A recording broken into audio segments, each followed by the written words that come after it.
the others. You'll always see lack of smooth pursuit before you see the onset of nystagmus at maximum deviation, before you see the onset prior to 45 degrees. So that's how I know it's those, because what you are about to watch is a courtroom battle where a police officer's own training becomes the biggest challenge against him. The questions start simple, but every answer creates another problem. And by the end, the entire DUI investigation is put under a microscope. Prior to 45 degrees, when I begin the sensor right here, and then I move very slowly, and I see the nystagmus is present before 45, average 45 degrees.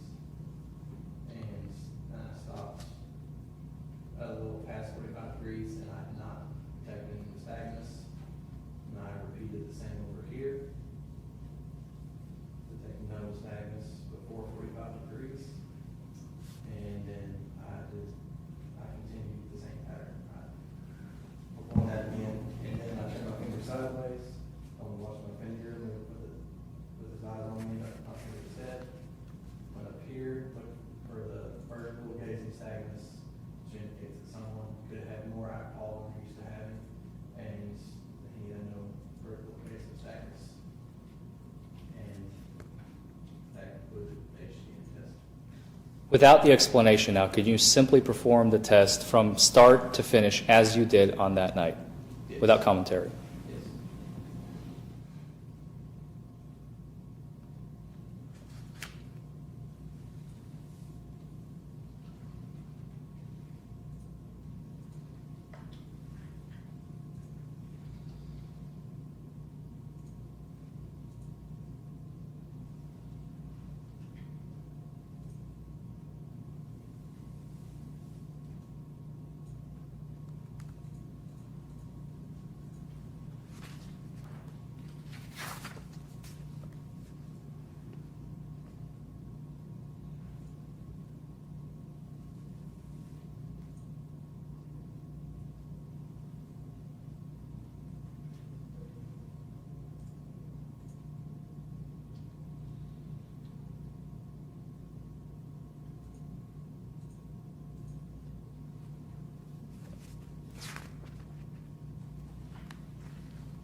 Have a seat. Thank you.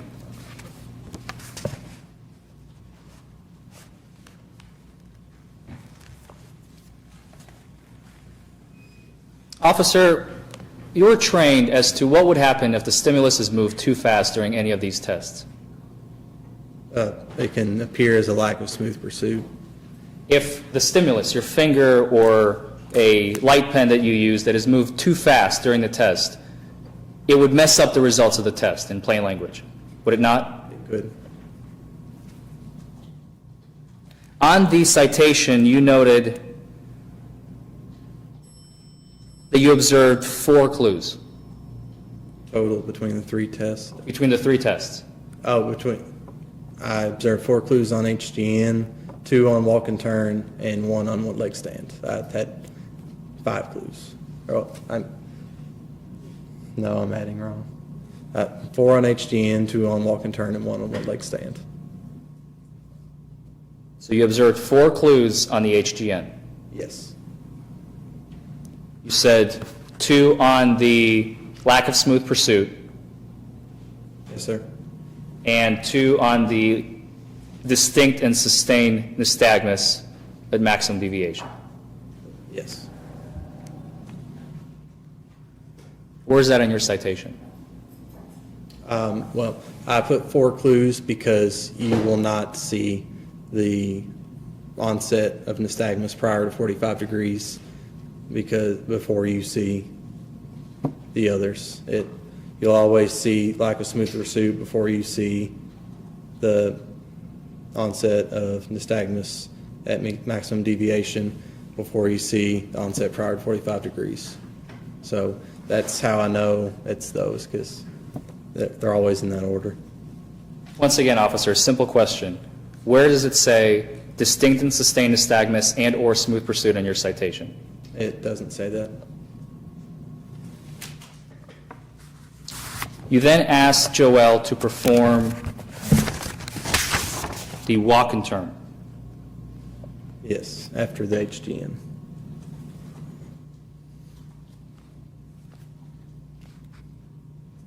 You verbally instructed him as to what you expected him to do. Yes, and physically demonstrated it. And asked to make sure. But you never actually physically demonstrated it to him on that night, officer, did you? Yes, I did.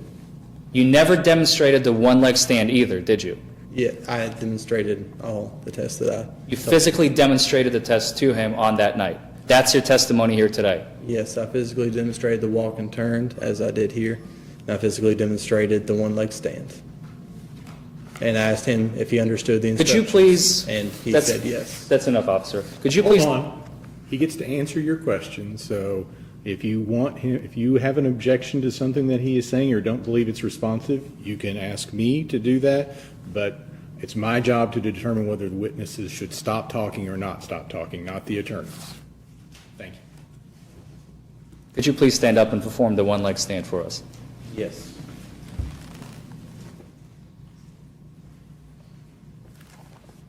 Whenever I'm asking the subject to do the one-leg stand, and how I asked Mr. Van Slyke to do it that night.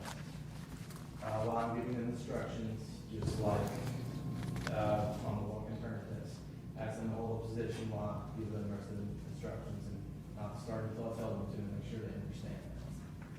And I ask them to stand with their feet together at first, and their arms down to the sides, and just stand there until I tell them to begin. And ask them to hold this position, and I instruct them whenever I tell you to begin the test. Then raise your eyes to the ground, about 6 inches.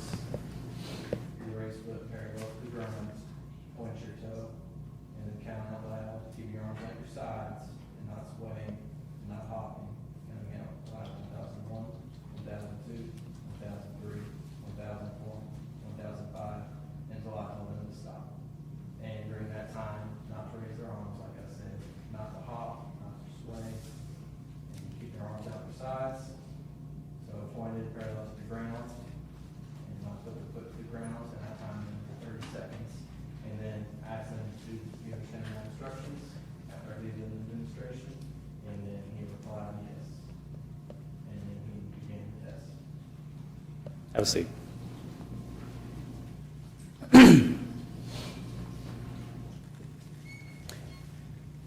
You were trained that you're supposed to perform the walk and turn and the one-leg stand on a level, dry, even surface. Yes, the best that we have available, the best we can make happen. But in this case, you were on the side of the road Yes. where there's gravel. I did not find any debris. There was nothing present, but we were on pavement still, hard, flat pavement. On Dixie Highway, the road is sloped at the end, is it not? Yes, at that area, there was a slight incline. So it's sloped. Yes. Uneven? Yes.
all see that? Or is that too far away?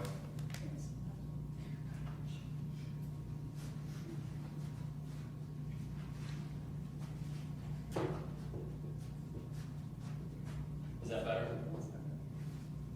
See that?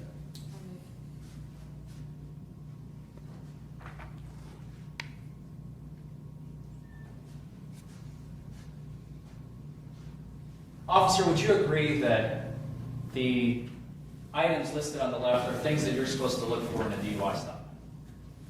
Let me read them real quick.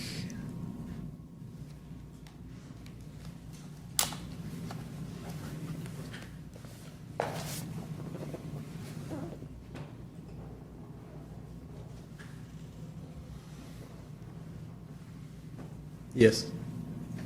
Those are each a clue. Are any missing? Any clues missing from this list? Can't balance, starts too soon, stops during the test, touches heel to toe, steps offline, use arm balance, proper turn, proper steps. No, they are all present.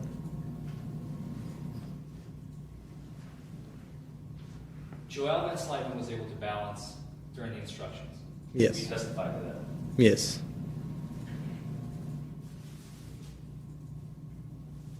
He didn't start too soon before you completed your instructions. No.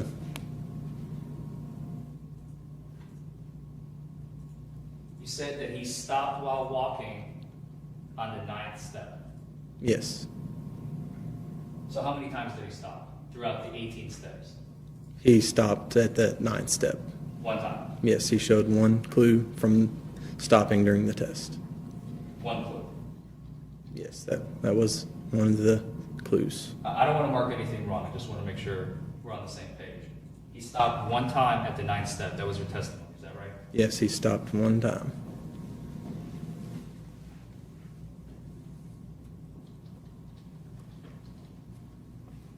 Throughout all 18 steps, he never missed a heel to toe. Correct.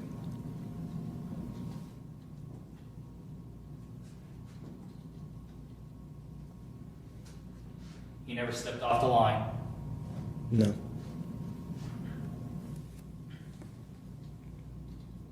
He never used his arms for balance. No. Kept his arms at his sides. Yes.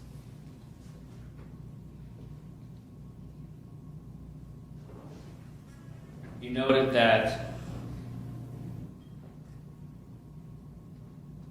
well, he didn't really have a turn, did he? He continued walking. Correct. He never made a turn. He took 9 steps that way. And you said that he took a wrong number of steps, or did he take a correct number of steps? He took the wrong number of steps because I instructed him to take 9 steps that way and then complete his turn and take 9 steps back. And he just made 18 steps forward. He never made the Did he turn. complete 18 steps or less than 18 steps? He made 18 steps, but in the wrong direction. But in the wrong direction. 9 in the wrong direction, yes. But it was still the correct number of steps. For total, yes.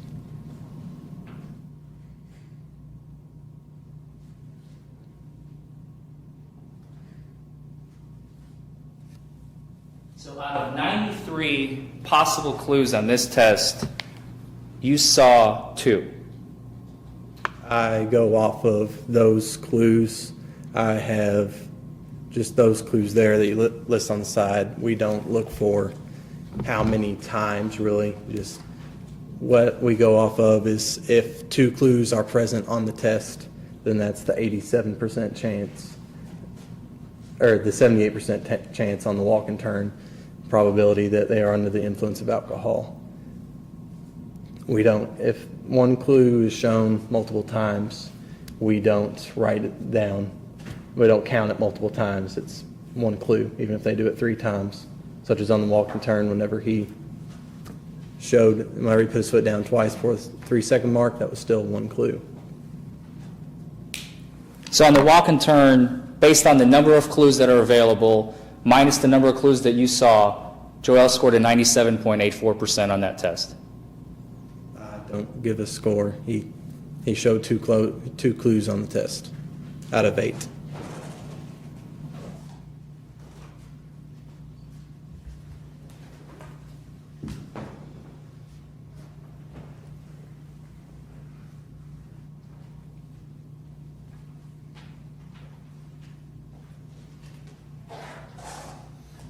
the same thing for the one leg stand. Could you please look at the board and tell me if these are the clues that you look for?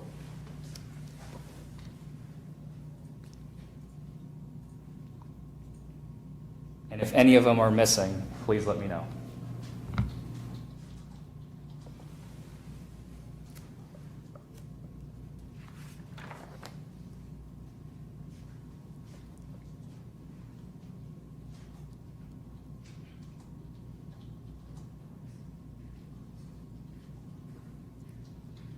Counting properly is not a clue.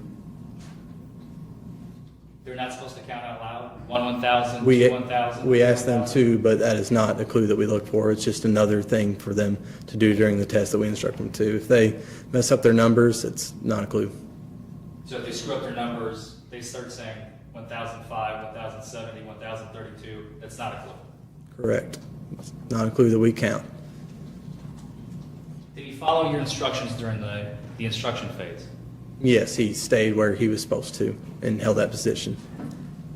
With his feet together and his arms down his sides as I instructed. He didn't sway throughout the duration of the test, excuse me, he did not sway. No, he did not.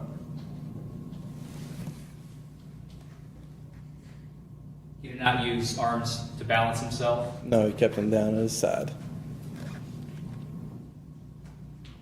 He didn't hop. No, he didn't. And I believe you noted that he put his foot down twice before the 3-second mark. Yes.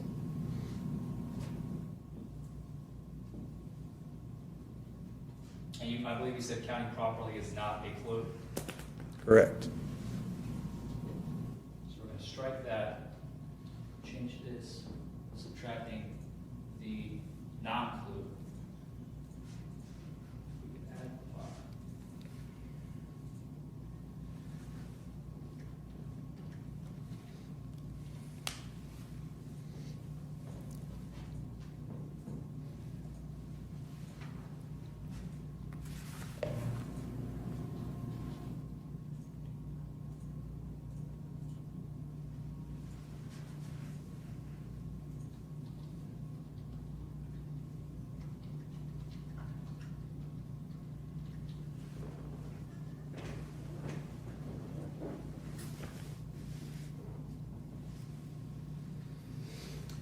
So based on the number of clues available, striking that last counting properly clue, which you're saying is not a clue, out of 121 possible clues during the 30-second one-leg stand test, you saw 2. That he failed to keep his foot up and he touched the ground twice before the 3-second mark, correct? He showed the one clue that I noted on there out of the 6 clues that we look for on the test. And per your training, 1 clue is not enough to fail a test, is that right? There's not really a pass or fail on our test. We just look for the clues and then just, the probability that they would be under the influence of alcohol. There's not really pass or fail for it. So out of 121 clues, subtracting the 2 that you did see, you did not see 119 clues. Therefore, Joel scored 98.34% on your test. I just looked for 6 clues. I didn't look for 121. I just looked for the 6 clues that I was trained to.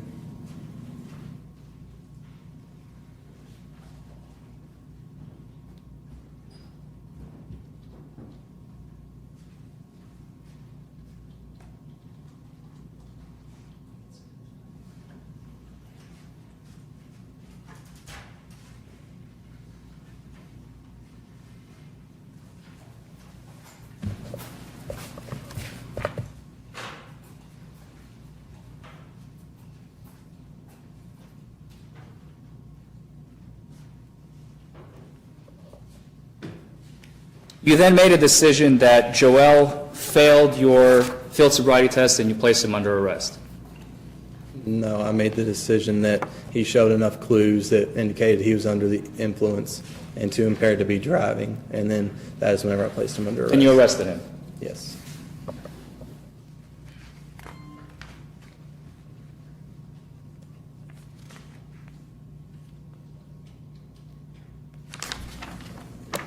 You transported him to the Ratcliffe Detention Center or Ratcliffe Police Department? Police department.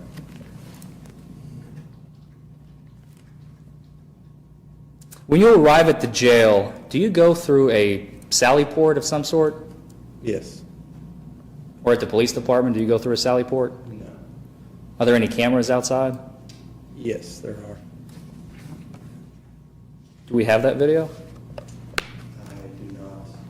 But if we did, we would be able to see what Joel looked like, how he was walking, his mannerisms. I'm sure if you were able to get access to it, I don't have access to it. You don't have the video. No, I don't.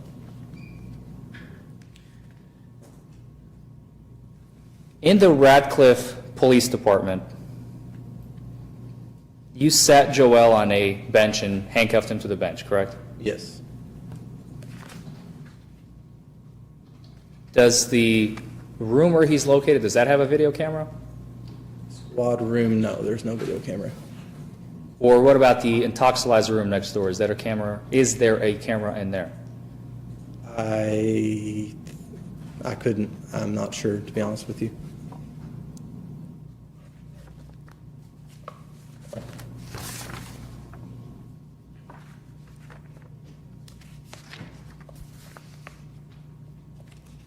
At some point, you gave Joel a piece of paper to sign called the implied consent form.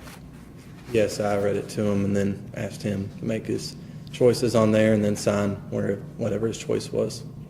You never actually read it to him on the night of his arrest, did you? No, Objection, Judge. The witness just testified to that in the sentence prior. I'll move on.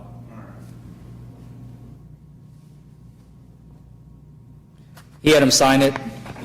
yes, I read him each part and then had him sign each different question on there, whatever his choice was. And then you signed it at the bottom. Yes.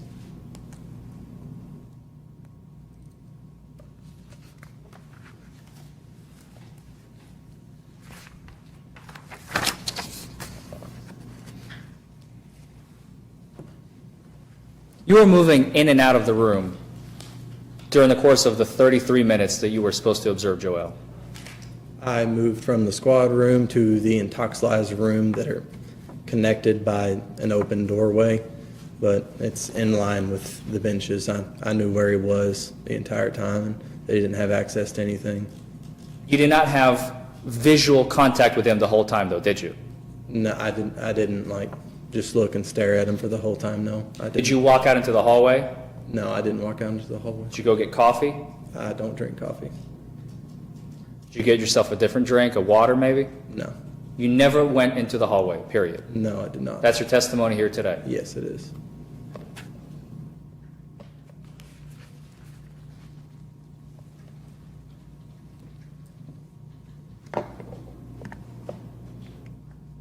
Officer, you're familiar with the Intoxilizer 5000 EN breath analysis operator's manual, are you not? Yes. Before you administer a test, you're supposed to have an individual under observation for at least 20 minutes. Yes.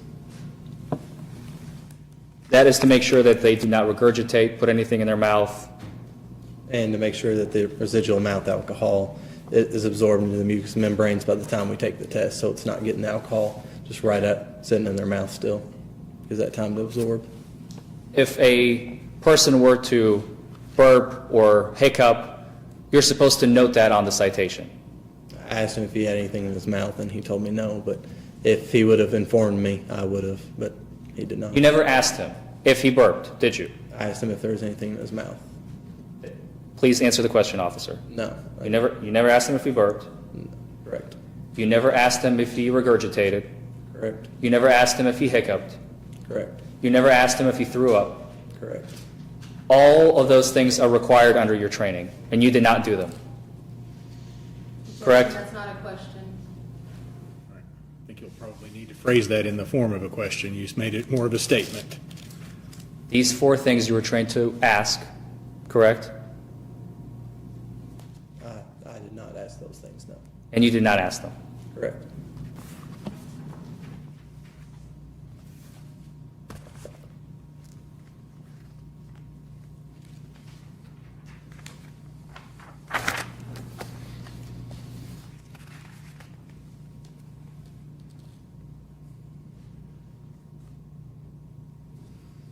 Before you administer a breathalyzer test, the machine goes through, you talked about an internal check with the bubbling calibration solution, which is calibrated at .08.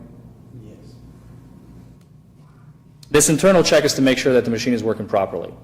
Yes. And before it does this calibration, it does an air blank.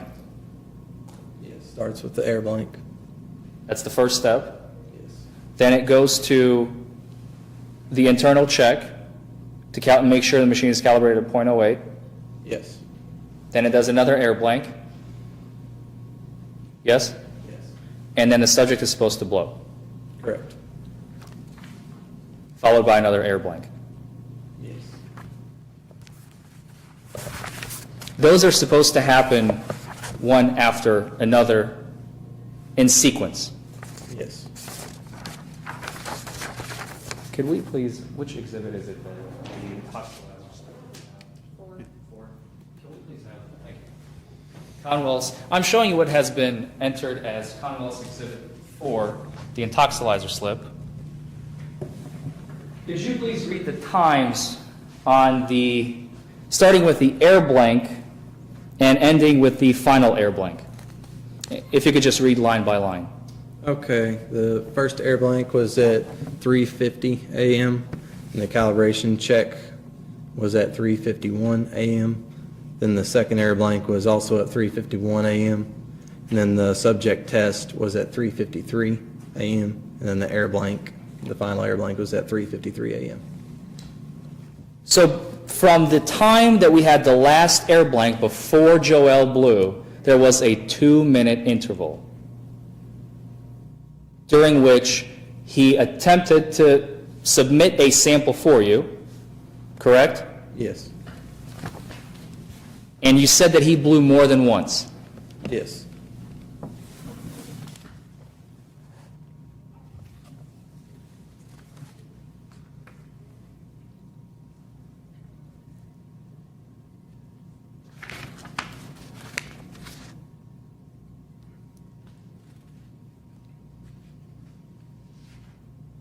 It was about 5 to 15 seconds between blows. Is that right? Yes. How many times did he blow into this machine? Counting the final one that took the sample out of, that was 3 to 4 times. And there were no air blanks between each try. Correct.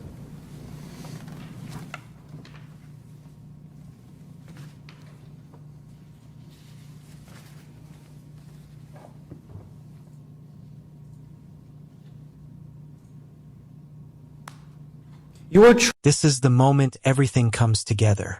The officer's decision wasn't based on one thing. It was based on the entire situation. Now the question is whether all those pieces actually add up. Trained during those 40 hours that you spent at the academy that the chemical test only provides presumptive evidence of alcohol intoxication, correct? Not sure what you mean by presumptive evidence. Well, you were taught how to do field sobriety tests, Yes. what to observe for on the road, Yes. what to observe for on the driver, what to smell for, what to look for. So you don't just stop a driver, suspect him of DUI, and drag him to the station for a test, right? Correct. I look at the totality of the circumstances of just everything together. So you're supposed to look for a lot of factors and then make your conclusion whether or not the individual was under the influence, correct? Correct. The test alone is not enough. It's really, that test is made after I've already made my decision. So I've already charged the person with DUI before I use the intoxilizer. That's what those tests are for, so I can determine that.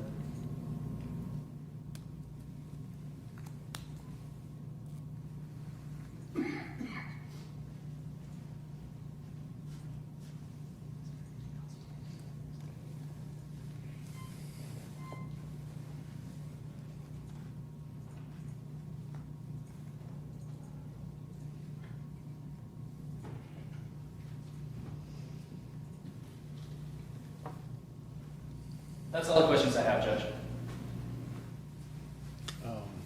And just like that, the questioning ends after exposing every detail of the investigation. From the field tests to the breath procedure, every step was challenged in open court. In the end, the smallest details can become the biggest moments when someone's testimony is put to the test.